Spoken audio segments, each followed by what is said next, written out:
Vamos a comenzar a ver el análisis de la obra literaria. Para analizar una obra literaria, vamos a ver distintos aspectos que la conforman.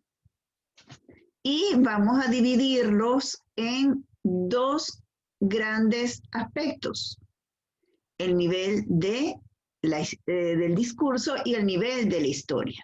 Vamos a comenzar primero con el nivel del discurso.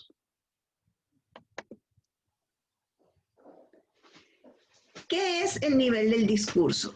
Es todo lo que estudia lo relativo al lenguaje que utiliza el escritor al realizar su obra. En este caso, al realizar su narración, porque estamos viendo es la obra narrativa.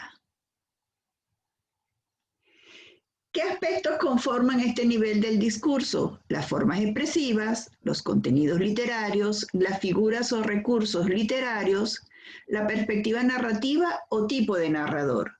Vamos a ver cada uno detalladamente y los distintos aspectos que conforman cada uno. Vamos primero con las formas expresivas. La primera forma expresiva que tenemos es la narración. La narración es el relato de hechos reales o imaginarios. Cuando hablamos de literatura, vamos a hablar de hechos ficticios. Ahora, ¿qué es la ficción? La ficción es la simulación de la realidad que realizan las obras literarias cuando presentan un mundo imaginario al receptor. Fíjense que aquí hablamos de la simulación, es decir, el escritor cuando escribe está inventando una realidad que es parecida a la que puede existir o que ha podido existir en otra época o que puede existir en un futuro, pero que no es la realidad misma. Es algo creado por él, pero donde él toma elementos de la realidad y recrea, y cuando digo recrea, es o sea, vuelve a crear otra realidad. Como por ejemplo la novela que leímos el año pasado de cuando Hitler robó el conejo rosa. Hay un contexto histórico que son los comienzos de la persecución judía en Alemania cuando Hitler llega al poder.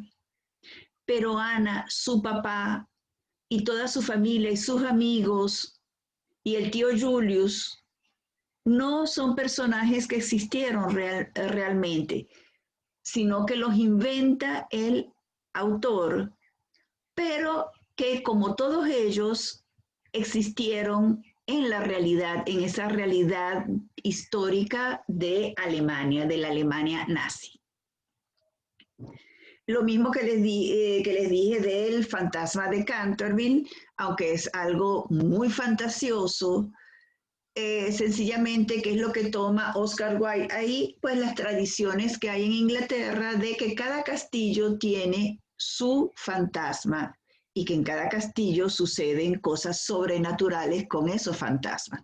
Pero él inventa toda esta historia de esa familia que compra el castillo y las apariciones que hace el fantasma, sencillamente para recrear esa realidad.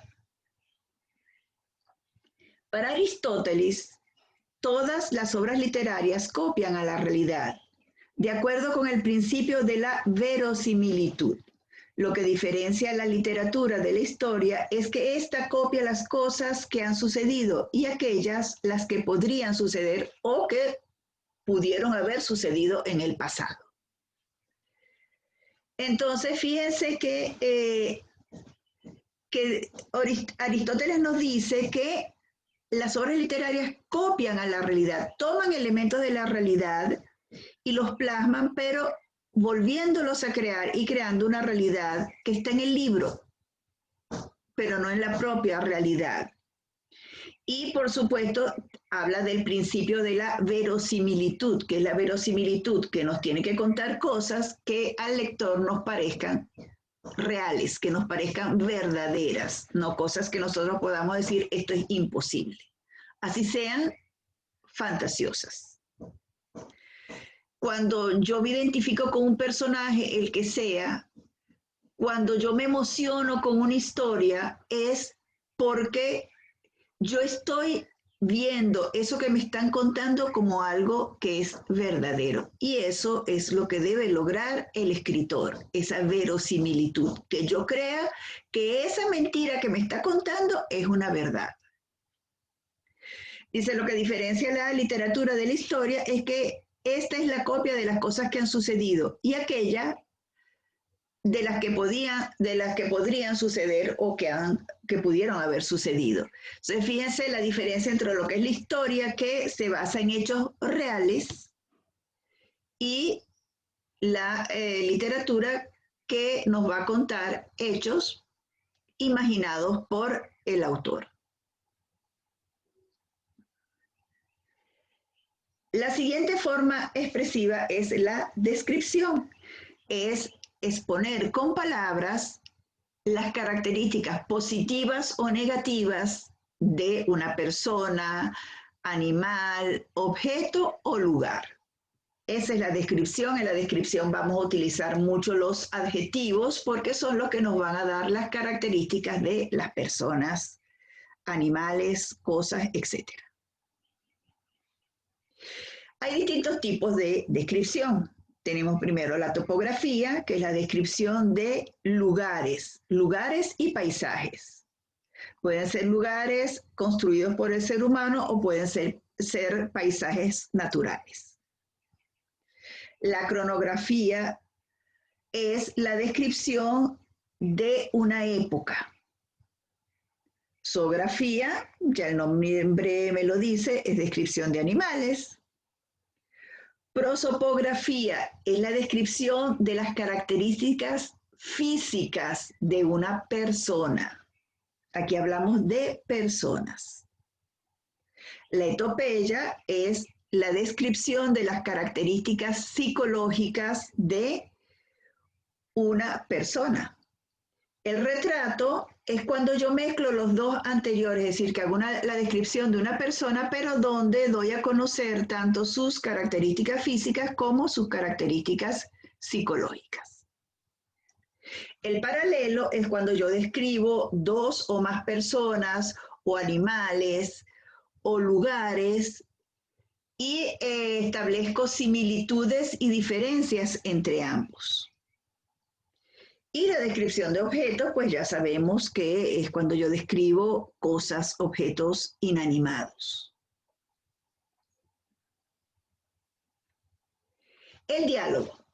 El diálogo es, para decirlo de una manera sencilla, una conversación entre dos o más personas. Es un intercambio de información o de ideas o de opiniones o de conceptos entre dos o más personas. En la obra literaria, los diálogos son muy importantes.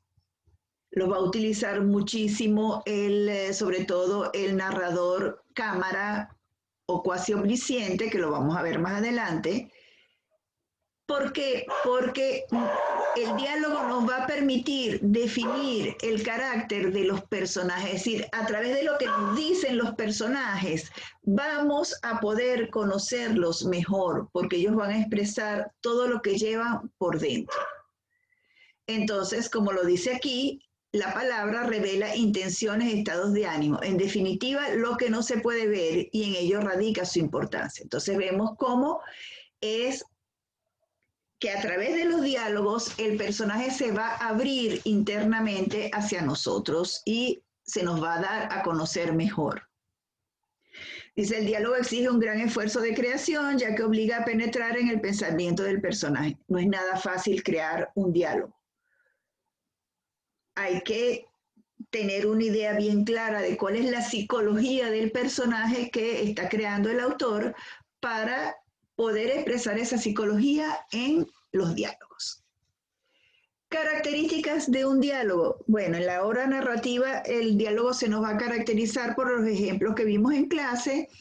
Primero que cada parlamento, y dijimos que un parlamento era lo que decía un personaje, va a ir señalado al comienzo con un guión largo.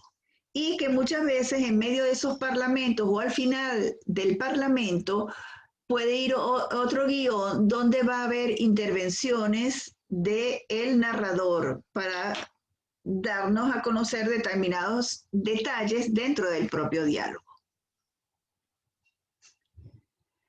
Luego tenemos el monólogo. El monólogo es cuando un personaje habla solo sin tener un interlocutor, es decir, no hay ese intercambio de ideas o de información que tenemos en el diálogo.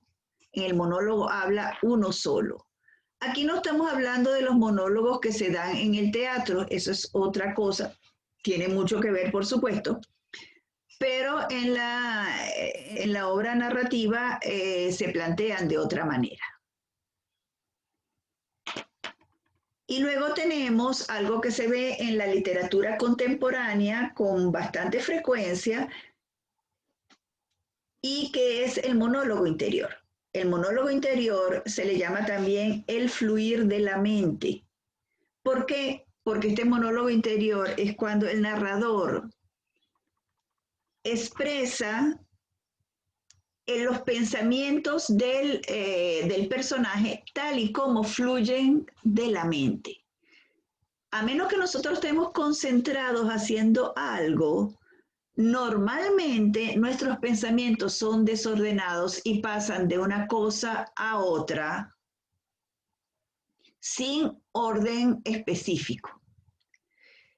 ¿Por qué es importante el monólogo interior? Porque nos da a conocer muchas veces las inquietudes que tiene el personaje, qué es lo que lleva por dentro, qué es lo que lo hace feliz o qué es lo que lo incomoda, o cuáles son sus recuerdos, cómo son esos recuerdos, en fin, un montón de aspectos del personaje que podemos visualizar a través de ese monólogo interior. Lo dejamos hasta aquí y después vamos con una segunda parte de este nivel del discurso.